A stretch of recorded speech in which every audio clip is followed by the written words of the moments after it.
I was really praying that they would draw my name.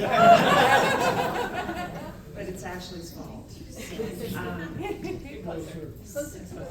Closer to the mic. Perfect. Is that better? Yeah. So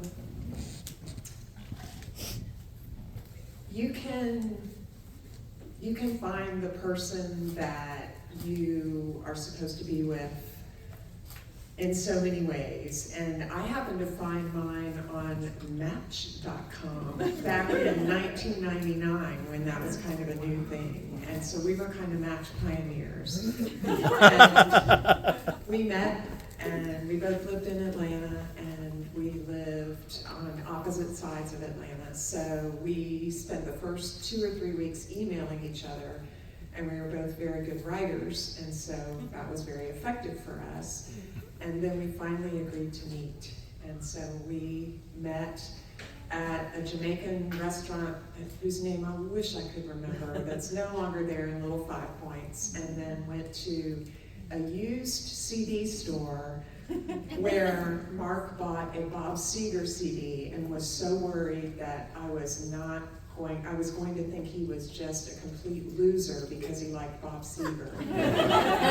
I love Bob Seger. So it went on from there. This was towards the beginning of the year, and he apparently wanted to ask me to marry him after knowing me for 6 weeks. But we were old. We were like 37 and 40. I mean, we had lived some life. And so he actually did ask me to marry him in May, and my friends have talked me into telling you how he asked me to marry him.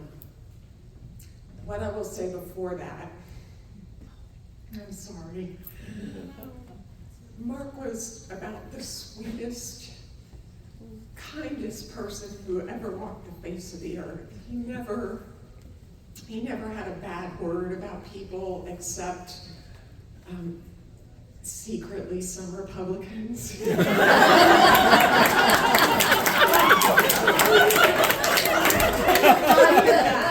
when we married, he was very libertarian, I was very liberal, and we kind of met in the middle as we lived together a few years. But he just was one of the very sweetest people that you could ever meet. And he just wanted to do the right thing for people. He was a cyclist, so he wanted to advocate for cycling,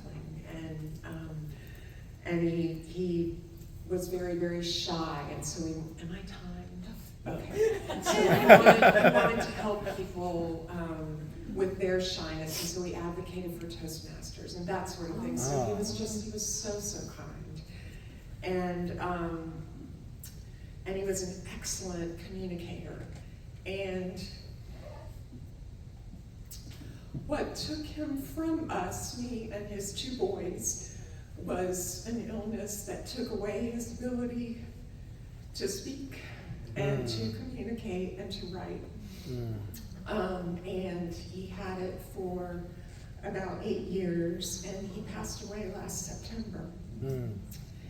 And he leaves sweetness behind him.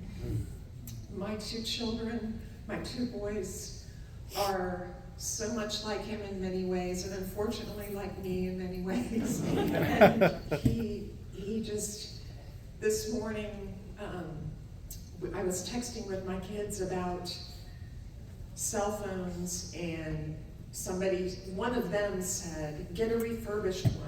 And I was like, that's my boy. Daddy is smiling about that.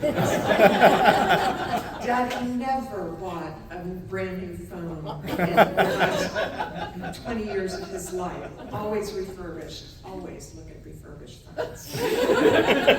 So anyway, the story of our proposal is that we had been together like the whole weekend. We had been hiking, and we had gone to a party, and so on and so on. And we were going, I lived in Decatur, and he lived in Smyrna, if you know Atlanta, and that's on 2 opposite ends of the universe, especially in Atlanta traffic. And so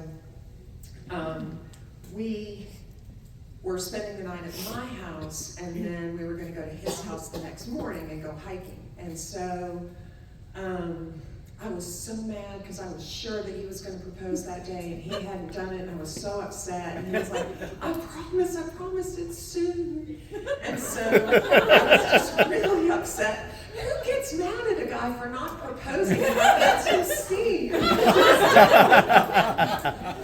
we got up the next morning and, got ready to go. And we went over to his house in Smyrna, and we get there, and there's this little treasure hunt set up in his house. And so I had to do this little treasure hunt from room to room, and in every room there was a different clue, and it sent me on to the next treasure. And who does this? Except Mark Dodson. And so finally I get into the kitchen, and he sends me into the kitchen cabinets, and there's a gift bag in there. And I pull it out, and I look inside, and there's a ring box.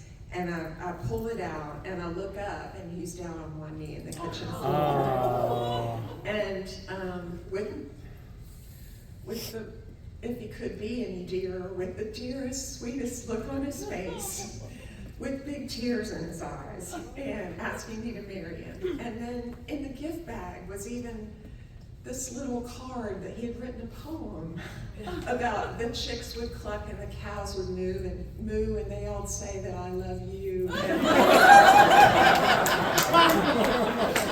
It was just the best thing in the world. So he's gone now, and I still have his rings. I don't wear them anymore, but when somebody leaves you behind, you still carry them with you. And